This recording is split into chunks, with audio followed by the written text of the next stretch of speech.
Yes, it's actually about does how does this connection between governments and let's say a business ecosystem works, because we've seen this a lot in for example in the US or in Europe, right? Because blockchain community is in many ways way ahead of regulatory framework, of legal framework. It goes way ahead of governments, and it has to educate governments and let governments know about their needs, so therefore they can create an appropriate legal framework.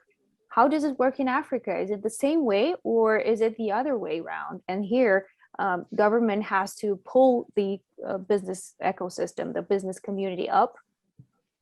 I think two things before going specifically on that. I think you know my personal views also, that our world has changed so significantly over the last couple of decades, 2-3 decades.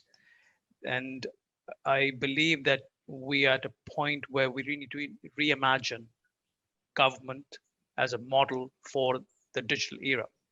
Most governments are taking an approach of digitization. Let's look at what we do today and let's see how we can do it digitally. And I'm saying that we will miss an opportunity if we don't take a step back and say, because so much has changed, how can we reinvent or reimagine a model of governance that really is apt for this digital era we are in, where we have much more connectivity with the citizens, which wasn't there before. You know, technologies enabled us to be in touch with our citizens on a day-to-day basis. So in policy making, decision making, whatever that may be. And of course, there are many different technologies that are there.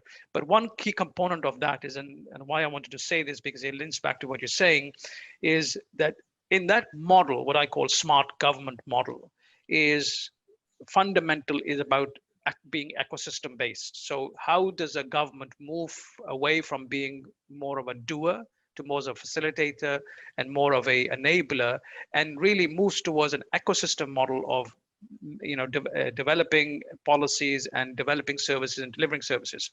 So in Africa particularly, I think because we don't have the same level of maturity when it comes to the private sector, I think whilst we've seen blockchain being driven as a concept by the private sector in most countries, not all, some have been more proactive, like Dubai had created, UAE had created basically a strategy for blockchain, and they really proactively have been pursuing that as a strategy.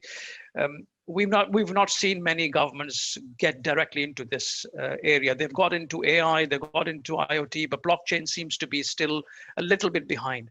So I would say that African governments have an opportunity to spearhead the thinking in this, and they should be driving this agenda, getting all of the stakeholders together and saying, how do we collectively benefit from this? How do we even use this to stimulate our digital economy so we can create startups? But at the same time, how do we look at using this technology and governing it in a way that actually doesn't stifle the whole creativity?